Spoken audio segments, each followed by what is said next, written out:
कहानी है पीलीभीत में रहने वाले राहिल की, जिसका घर जंगलों के बीचों बीच में था। घर में उसके बाबा अब्दुल्ला, माँ सकीना और बहन मरियम थी। इस जंगल में बहुत कम लोग रहते थे। सर्दियों का मौसम था। यहाँ बहुत कड़ाके की सर्दी पड़ती थी। जंगल में बहुत धुंध छाई होती है। हर तरफ कोहरा ही कोहरा था। राहिल अपने बाबा से कहता है, बाबा आज तो बहुत ठंड है। हाँ बेटा। तभी उसकी बेटी भी कहती है, सच में पापा आज बहुत ज्यादा ठंड लग रही है। हाँ बेटा, सच में आज बहुत ठंड है। इतने में उसकी बीवी सकीना आती है। बच्चों, आप बाबा से क्या कह रहे हो? अम्मी जान, आज बहुत ठंड है।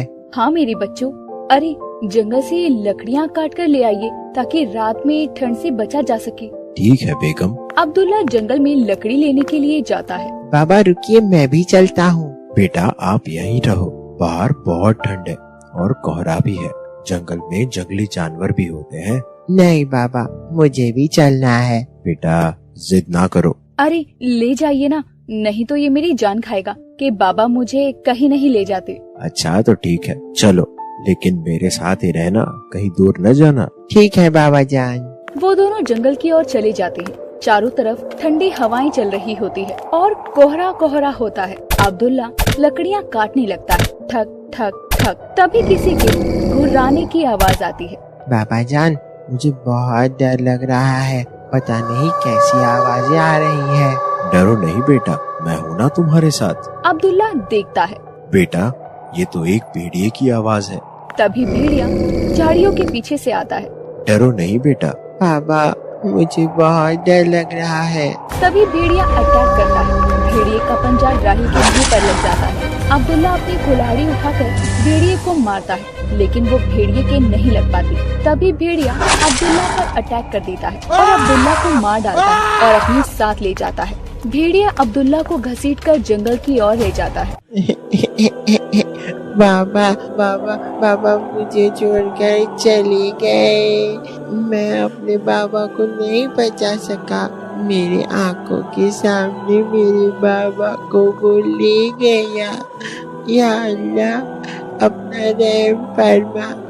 वो भेड़िया मेरे बाबा को ले गया। बाबा मैं उस भेड़िए को छोड़ूंगा नहीं। राहिल रोता हुआ अपने घर पहुंचता है। दरवाजा खटखटाता है। अंदर से सकीना की आवाज आती है। आ रही हूँ बाबा।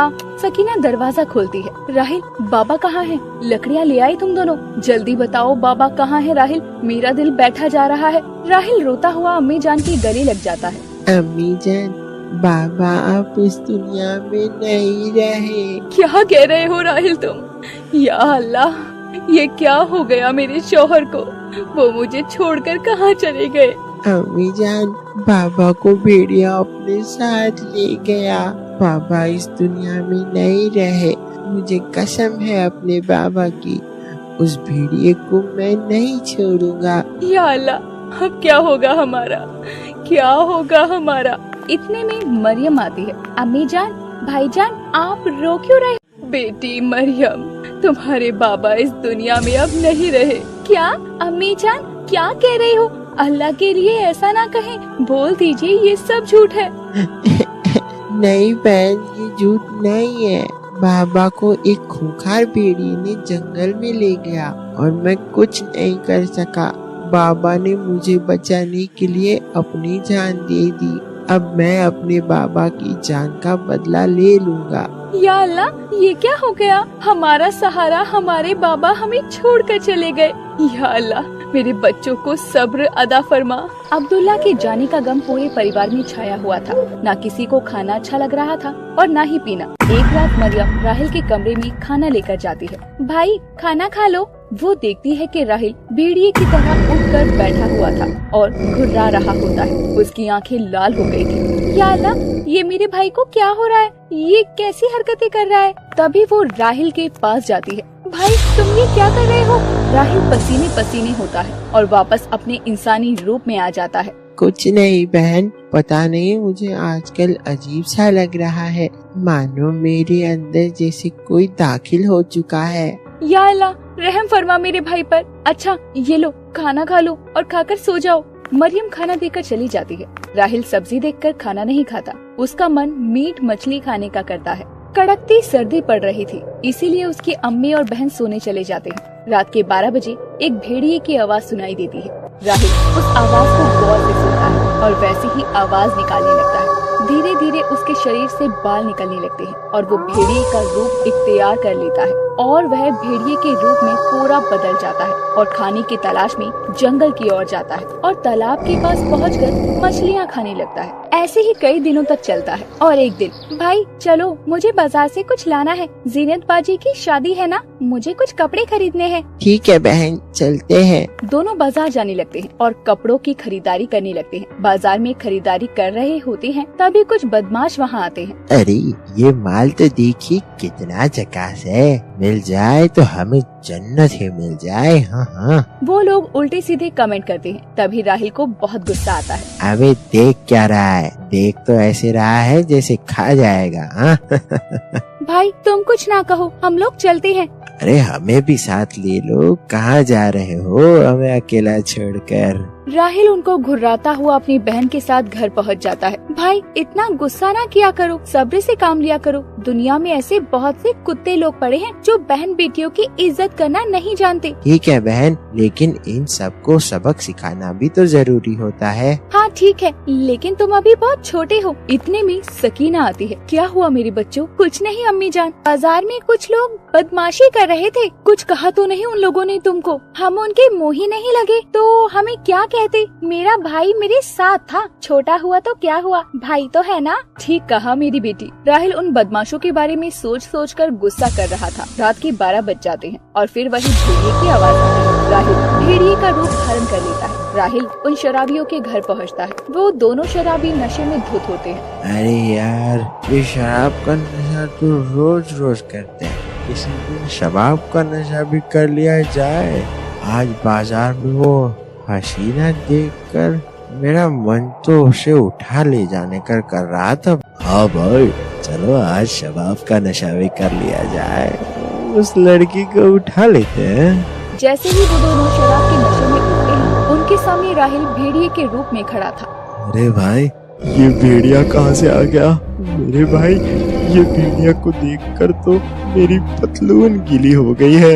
या अल्लाह, हमें बचा ले, कौन बचाएगा हमें? राहिल उन दोनों शराबियों पर अटैक कर देता है और चीर फाड़ कर मार डालता है। अगली सुबह गांव में ये सब देखकर गांव वाले बहुत आश्चर्यचकित हो जाते हैं। कभी ऐसा नहीं हुआ है कि भेड़िया गांव में पहुंच गया हो। ये भेड़िए का काम है। अब गांव में रहना सुरक्षित नहीं है। भेड़िया अब हमारे गांव में घुसकर इंसानों को मार रहा है। कुछ करना होगा। सभी गांव वाले डर दहशत में जीने लगते हैं। अम्मी जान, आज गांव में बहुत डर और दहशत का माहौल है। गांव वालों का कहना है कि गांव में भेड़िया आने लगे हैं जो लोगों के घरों में घुसकर लोगों को मार रहे हैं।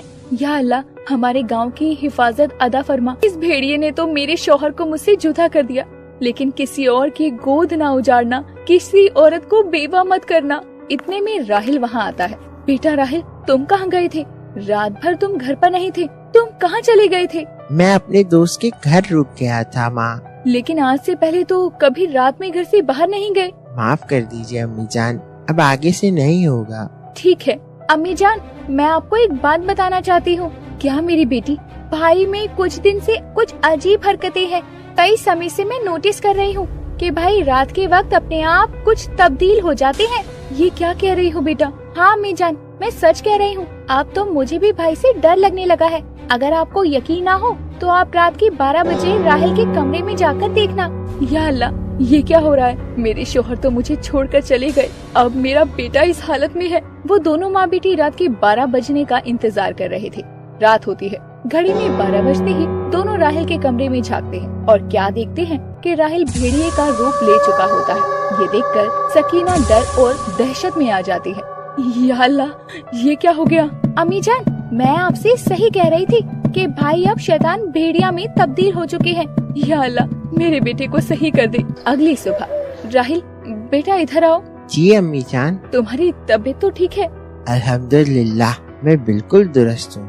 क्या हुआ अम्मी जान, आप मुझे ऐसा क्यों पूछ रही हो? नहीं बेटा, कुछ नहीं। अच्छा तो अम्मी, मैं जंगल जा रहा हूँ। बेटा, तुम रोज जंगल में क्यों जाते हो? बाहर बहुत ठंड है और कोहरा भी। अम्मी जान, मैं आपसे वादा किया था ना कि मैं अपने बाबा की जान का बदला जरूर लूंगा।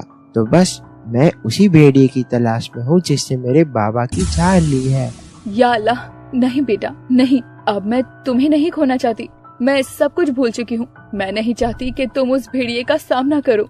अम्मी जान, आपको मुझ पर भरोसा नहीं है? नहीं बेटा, मुझे भरोसा है, लेकिन तुम अभी बहुत छोटी हो। छोटा हूँ तो क्या हुआ, अल्लाह का मुझ पर करम है, और जिस पर अल्लाह का करम होता है वो छोटा हो या बड़ा सारे काम करके दिखाता है। माशा अल्लाह, मेरे बेटे, तुम्हारा ये जज्बा देखकर मुझे फक्र हो रहा है, लेकिन तुम मुझसे कुछ छुपा रहे हो। क्या अम्मी जान? क्या तुम एक भेड़िए बन चुके हो? आप ऐसा क्यों कह रही हो? क्योंकि मैंने कल रात तुम्हें भेड़िए के रूप में देखा। अच्छा चलो ठीक है, आप लोगों से मैं कब तक छुपाता हूँ। अल्लाह ने मुझे भेड़िए के रूप में ये ताकत दी है ताकि जब मेरा उस भेड़िए के सामना हो तो मैं उसे भेड़िए के रूप में लड़ सकूं। या अल्लाह, मेरे बेटे को हिम्मत अदा फरमा। अम्मी जान, चलिए अभी मुझे इजाजत दीजिए, आज मेरा उस भेड़िए के साथ सामना हो जाए। अल्लाह से दुआ करिएगा ताकि शैतान भेड़िए का खात्मा कर सके। अल्लाह तुम्हारा निगहबान। राहिल जंगल की ओर निकलता है और भेड़िए के घुर्राने की आवाज आने लगती है। तभी राहिल को दूर एक आवाज सुनाई देती है। राहिल झाड़ियों को चीरता हुआ दूसरी ओर जाता है और क्या देखता है कि सामने वही भेड़िया खड़ा है। तभी राहिल भेड़िए की आवाज निकालता है और भेड़िए का रूप धारण कर लेता है।